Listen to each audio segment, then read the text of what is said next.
ಎಲ್ಲರಿಗೂ ನಮಸ್ಕಾರ. ಅಕೌಂಟ್ಸ್ ಅಲ್ಲಿ ರಿಪೇರ್ ಅಂಡ್ ಮೇಂಟೆನೆನ್ಸ್ ಚಾರ್ಜಸ್ ಅಂತ ಯೂಸ್ ಮಾಡ್ತಾರೆ. ಅಂದ್ರೆ ನೀವು ಯಾವ್ದಾದ್ರೂ ಒಂದು ಅಸೆಟ್ ನ ಅಥವಾ ಆಸ್ತಿನ ಪರ್ಚೇಸ್ ಮಾಡಿದ ತಕ್ಷಣ ನಿಮ್ ಜವಾಬ್ದಾರಿಗಳೆಲ್ಲ ಮುಗಿನಿಲ್ಲ. ಅದನ್ನ ಒಳ್ಳೆ ಕಂಡೀಷನ್ ಅಲ್ಲಿ ಇರಂಗೆ ಮೇಂಟೈನ್ ಮಾಡ್ಬೇಕಾಗುತ್ತೆ. ಆ ಮೇಂಟೆನೆನ್ಸ್ ಗೆ ಏನ್ ತಗ್ಲುತ್ತಲ್ಲ ಆ ವೆಚ್ಚಕ್ಕೆ ರಿಪೇರ್ ಅಂಡ್ ಮೇಂಟೆನೆನ್ಸ್ ಚಾರ್ಜಸ್ ಅಂತ ಯೂಸ್ ಮಾಡ್ತಾರೆ. ಹಾಗಾಗಿ ನಿಮ್ಮ ಆರೋಗ್ಯನೂ ಸಹ ಅಸೆಟ್ಟನೆ ಅಥವಾ ಆಸ್ತಿ. ಅದನ್ನ ಒಳ್ಳೆ ಕಂಡೀಷನ್ ಅಲ್ಲಿ ಇರಂಗೆ ಮೇಂಟೈನ್ ಮಾಡ್ಬೇಕಾಗತ್ತೆ. ಮೇಂಟೈನ್ ಮಾಡ್ಬೇಕು ಅಂದ್ರೆ ಏನ್ ಮಾಡ್ಬೇಕು? ನಿಮ್ ಕೈಲೇ ಇರೋ ಅಂತ 3 ದಾರಿಗಳ ಬಗ್ಗೆ ಹೇಳ್ತೀನಿ. ಮೊದಲನೇದಾಗಿ ದೈಹಿಕ ಚಟುವಟಿಕೆಗಳಲ್ಲಿ ನಿಮ್ಮನ್ನ ನೀವು ತೊಡಗಿಸ್ಕೊಳ್ಳೋದಾಗಿರ್ಬೋದು. ದೈಹಿಕ ಚಟುವಟಿಕೆಗಳಲ್ಲಿ ನಿಮ್ಮನ್ನ ನೀವು ತೊಡಗಿಸ್ಕೊಳ್ಳೋದ್ರಿಂದ ಏನಾಗುತ್ತೆ? ರಮೇಶ್ ಸರ್ ಒಳ್ಳೆ ಆಕ್ಟರು, ಒಳ್ಳೆ ಡೈರೆಕ್ಟರು ಮತ್ತು ಮೋಟಿವೇಶನಲ್ ಸ್ಪೀಕರ್ ಕೂಡ. ಅವರು ಒಂದ್ ಕಾಲೇಜ್ ಫಂಕ್ಷನ್ ಅಲ್ಲಿ ಸ್ಪೀಚ್ ಮಾಡ್ಬೇಕಾದ್ರೆ ಹೇಳ್ತಾರೆ, ಅವ್ರ ಹತ್ರ ಆ ಕಾರ್ ಇದೆ, ಇವ್ರ ಹತ್ರ ಈ ಕಾರ್ ಇದೆ. ಯಾವ ಕಾರ್ ರೀ? ನಿಮ್ಮ ದೇಹಕ್ಕಿಂತ ಅದ್ಭುತವಾದ ವಾಹನ ಯಾವ್ದು ಇಲ್ಲ. ನಿಮ್ಮ ಹುಟ್ಟಿನಿಂದ ಸಾವಿನವರೆಗೆ ನಿಮ್ಮನ್ನ ಕರೆದುಕೊಂಡೋಗೋ ಅಂತ ಏಕೈಕ ವಾಹನ ಅಂದ್ರೆ ಅದು ನಿಮ್ಮ ದೇಹ.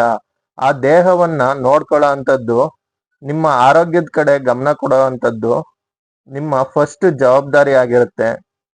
ಹಾಗಾಗಿ ದಿನದಲ್ಲಿ 20ರಿಂದ 30 ನಿಮಿಷ ನಿಮಗೆ ಅಂತ ಎತ್ತಿಡ್ಕೊಳ್ಳಿ. ದೈಹಿಕ ಚಟುವಟಿಕೆಗಳಲ್ಲಿ ನಿಮ್ಮನ್ನ ನೀವು ತೊಡಗಿಸ್ಕೊಳ್ಳೋದಕ್ಕೆ ಪ್ರಯತ್ನ ಪಡಿ. ರನ್ನಿಂಗ್ ಮಾಡಿ, ರನ್ನಿಂಗ್ ಮಾಡಕ್ಕಾಗ್ನಿಲ್ವಾ ವಾಕ್ ಮಾಡಕ್ಕಾಗ್ನಿಲ್ವಾ ಯೋಗ ಮಾಡಿ. ಆದಷ್ಟು ಆರೋಗ್ಯವಾಗಿ ಮತ್ತು ಫಿಟ್ ಆಗಿರೋದಕ್ಕೆ ಪ್ರಯತ್ನ ಪಡಿ. ಎರಡನೇದಾಗಿ ಆಹಾರ. ತೆಲುಗಲ್ಲಿ ಒಂದು ಫಿಲಂ ಬಂದಿತ್ತು ಭೀಷ್ಮ ಅಂತ. ಅದರಲ್ಲಿ ಅನಂತ್ನಾಗ್ ಸರ್ ಸಹ ಆಕ್ಟ್ ಮಾಡಿದ್ದಾರೆ. ಅದರಲ್ಲಿ ಒಂದು ಸನ್ನಿವೇಶದಲ್ಲಿ ಆರ್ಗಾನಿಕ್ ಫಾರ್ಮಿಂಗ್ ಮತ್ತೆ ಕೆಮಿಕಲ್ ಫಾರ್ಮಿಂಗ್ ಬಗ್ಗೆ ಡಿಬೇಟ್ ನಡೀತಾ ಇರುತ್ತೆ. ಆ ಡಿಬೇಟ್ ಅಲ್ಲಿ ಅನಂತ್ನಾಗ್ ಸರ್ ಆರ್ಗಾನಿಕ್ ಫಾರ್ಮಿಂಗ್ ಬಗ್ಗೆ ಮಾತಾಡ್ತಾ ಹೇಳ್ತಾರೆ, ಸಂತೋಷ ಅನ್ನೋದು ನಾವು ಹಾಕೊಳ್ಳೋ ಬಟ್ಟೆಲಾಗ್ಲಿ ಅಥವಾ ದುಡ್ಡಲ್ಲಾಗ್ಲಿ ಇಲ್ಲ.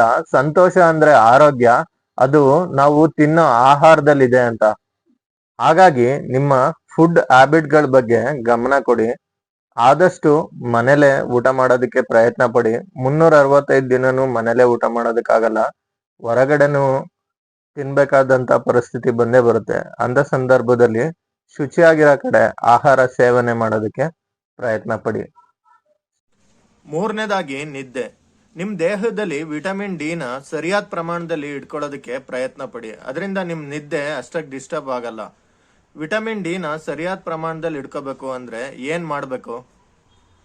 ನಿಮ್ಮ ಆಹಾರದಲ್ಲಿ ಡೈರಿ ಉತ್ಪನ್ನಗಳನ್ನ ಬಳಕೆ ಮಾಡೋದಾಗಿರ್ಬೋದು. ಹಾಲು, ಮೊಸರು. ಫ್ರೂಟ್ಸಿಗೆ ಬಂದ್ರೆ ಕಿತ್ಲೆ ಹಣ್ಣಿನ ಜ್ಯೂಸ್ ಮಾಡ್ಕೊಂಡು ಕುಡಿಯೋದಾಗಿರ್ಬೋದು, ಅಥವಾ ಕಿತ್ಲೆ ಹಣ್ಣನ್ನ ಹಾಗೆ ಸೇವನೆ ಮಾಡೋದ್ರಿಂದ ನಿಮ್ಮ ದೇಹಕ್ಕೆ ವಿಟಮಿನ್ ಡಿ ಸಿಗುತ್ತೆ. ಮತ್ತು ಫಿಶ್ ಐಟಮ್ಸ್ ತಿನ್ನೋದ್ರಿಂದನೂ ನಿಮ್ಮ ದೇಹಕ್ಕೆ ವಿಟಮಿನ್ ಡಿ ಸಿಗುತ್ತೆ. ಇದ್ರ ಜೊತೆಗೆ ಪ್ರತಿದಿನ 5ರಿಂದ 10 ನಿಮಿಷ ನೀವು ಸೂರ್ಯನ ಬೆಳಕಲ್ಲಿ ನಿಲ್ಲೋದ್ರಿಂದ ನಿಮ್ಮ ದೇಹಕ್ಕೆ ವಿಟಮಿನ್ ಡಿ ಸಿಗುತ್ತೆ. ಇದಿಷ್ಟು ನಿಮ್ಮ ಆರೋಗ್ಯದ ಬಗ್ಗೆ. ಈ ವಿಡಿಯೋ ಇಷ್ಟ ಆಗಿದ್ರೆ ಲೈಕ್ ಮಾಡಿ, ಆದಷ್ಟು ಸಬ್ಸ್ಕ್ರೈಬ್ ಮಾಡಿ. ನಮಸ್ಕಾರ.